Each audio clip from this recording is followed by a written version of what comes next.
ఇంత పొద్దున ముగ్గు ఎవరు వేసిండ్రబ్బా? నేనే వేసినక్క. మంచి పని చేస్తున్నావు చెల్లి. బయట పని మొత్తం అయిపోయిందిగా చెల్లి, ఇంత పని ఒకటే లేదా? పిన్ని వాళ్ళు, పెద్దమ్మ వాళ్ళు, అమ్మ వాళ్ళు ఇంట్లో ఉందిగా, ముగ్గు చూత నీకు పిలుస్తుందంపా. సరే చెల్లి పద. మా పిన్ని అందరు రాండి ముగ్గు చూతురు. ఇంత పొద్దులు చైనీస్ కూతురు ఏందిరా నాకు తెలుస్తుంది.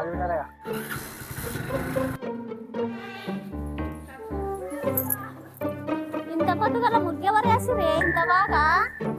మంచిగా వేసిర్రు ముగ్గు. నేనే వేసిన పిన్ని.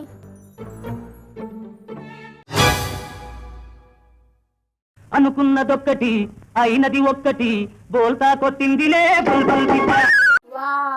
ఏ బాడుకోవాలి ఇలా నీళ్ళు ముగ్గు మొత్తం పోయింది. ఎవడోరా నువ్వు? ఎవడోరా నువ్వు? ఎవడ నువ్వు?